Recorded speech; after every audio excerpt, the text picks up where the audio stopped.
Hey audio content consumer, a warm welcome to your ears. This is Humans, the radio show that doesn't exist, because neither do you. Today on the show, artificial intelligence breaking into the art scene. Are AI showing us up in creative fields? Let's give it a think. Folks, we live in the future, it's true. AI is taking over. Healthcare, software development, the robotics industry, that kind of thing. Not to worry though, we still have the arts, right? Wrong. Our creative flair, unique and defining characteristic of what it is to be human. Can AI do the same, we wonder? Advancements in particular machine learning systems are seeing AI at least emulate that which we so define as such a distinctly human trait, creativity. We ask, can you even teach something so innately human, such as creativity, to a computer? The limitations of human creativity are certainly evident through our inability to produce a creative work beyond the scope of what we've already learned. An artist is informed by what they've already seen. So too are these exciting new neural networks informed by datasets that we, humans, define. These AI encompass technologies such as creative adversarial networks, or CANs, neural networks, and deep learning machines. They all have the capacity to reproduce a calculated but seemingly random, never-before-seen work of art through formulaic functions. Though these works seem new and compelling, chances are you've seen them before. Machines are not making their own art. There is always human input. Before we continue further into whether or not computers make prettier paintings than humans or not, how do these creative AI work? Deep learning visual neural networks such as these CANs are perception-based. How does the machine interpret the pixels it is presented with? The neural network essentially breaks down these images and passes them through a complex web of digitally replicated neurons that process layers upon layers of these pixels, and compares them to previously observed images until a set of neurons light up and can identify the content within the image.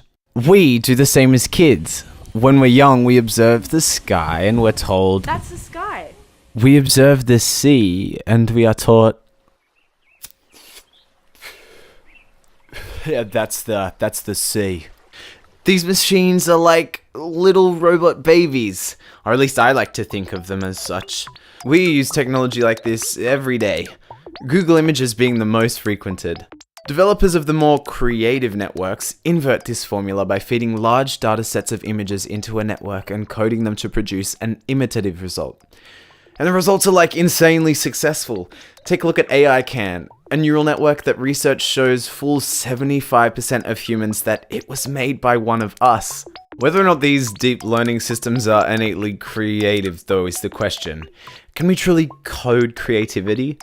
I know some of us humans who can't paint, sing, dance, act to save their own lives, but those humans tend to be the ones more likely to write these formulas or code, for example. The first ever auctioned piece of AI art. Portrait of Edmond de Bellamy. 2018. Christie's in London. For $432,500 and signed at the bottom with the formula that generated the art. But is this particular formula in itself creative? It was criticized for the heavy curatorship of the dataset, outputs, and machine learning. What was lacking was context. Context informs an artist's work. We bring our own context to a piece of art and in turn process it and discriminate its value. What is the value of art? We humans tend to ask this question a lot, but it is fair. How do we determine what is useful and what is bad art? Our context is the determining factor here, and right now these neural networks exist in an isolated space, possibly writhing in racial bias due to skewed datasets. And all while these AI may be fantastic at performing one incredible function, they certainly aren't writing fugues and imitating Monet's paintings at the same time. Yeah. These machines are limited to... Oh, how rude of me. I almost forgot our AI guest in the flesh.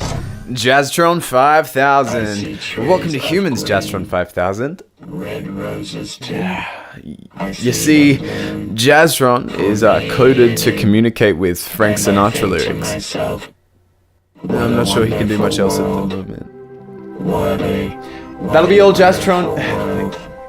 Well, that is this episode of Humans. Thanks for using your ears, and remember, you may be human now, but you might not always be. Catch you around.